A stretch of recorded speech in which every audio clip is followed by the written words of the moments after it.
Hey everyone, welcome back. Today, we're taking a look at a really interesting variant of one of the Super Nintendo's best games, Contra III.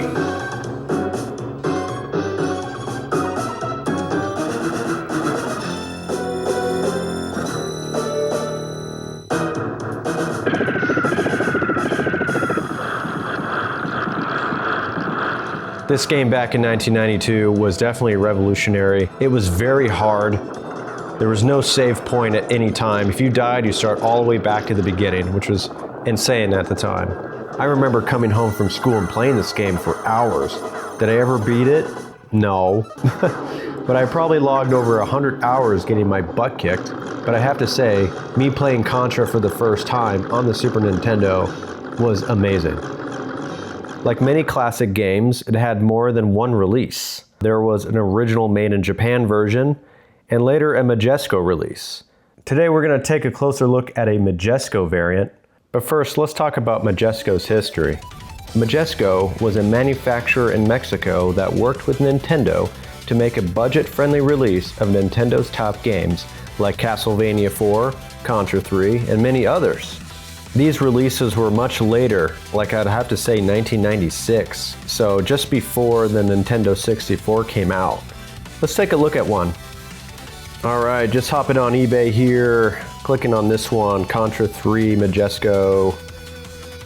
As you can see, the big thing is the manual. It's black and white. Now the Made in Japan version did not come with a black and white manual. Another thing is the box. It's not glossy, like the Made in Japan first print version. So subtle differences, obviously, more of a budget-friendlier release. Now let's talk about the variant I'm covering today. Is everybody paying attention? As you see on eBay, this is a Majesco release with the black and white manual. And the first thing that caught my eye with this box, on the back, we have upside down screenshots. Oh my God! Most likely, it was a simple production layout mistake that made it all the way through manufacturing. Instead of correcting every copy, they shipped them anyway, and who knows how many got into the stores. So you're probably asking yourself, who cares? Why is this important? To me, this isn't just a printing mistake. It's a documented manufacturing variant tied to a major franchise.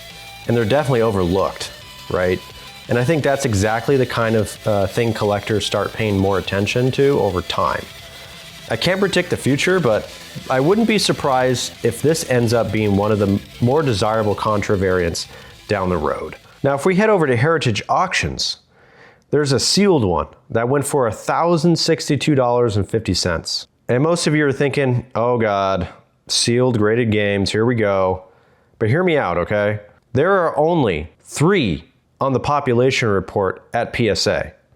And the 9.2 is the highest grade. So this game sealed on its own is actually pretty hard to find, especially obviously the upside down screenshots, but even the Made in Japan first print. And checking out the CIB now of this game, there are only upright screenshots. I don't see the upside down screenshots. So there are many of the first print and very few of the Majesco. I guess nobody really cares about CIB when it comes to the later prints, but very interesting. As years go on, I'm sure the population will grow. But for this variant to exist, I mean, it is extremely hard to find.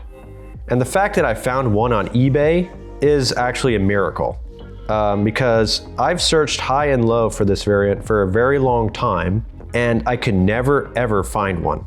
So this is the reason why I'm bringing it up today, and this is why I'm making this little video, is to share with you that there are variants like this on known games that are very popular, and they're extremely hard to find. Finding one is like finding a diamond in the rough. A diamond in the rough. And we got one just sitting here at $199.97. That's just crazy. So I will leave it at that. Will it become a major collectible someday? Nobody knows. But these are exactly the kind of pieces I like to pay attention to. Releases that are historically interesting, easy to identify, and still flying under the radar. I love to hear what you think. Is this variant worth collecting, or am I reading too much into it? Let me know in the comments. And if you enjoyed this video, consider subscribing. Thanks for watching, and I'll see you in the next one.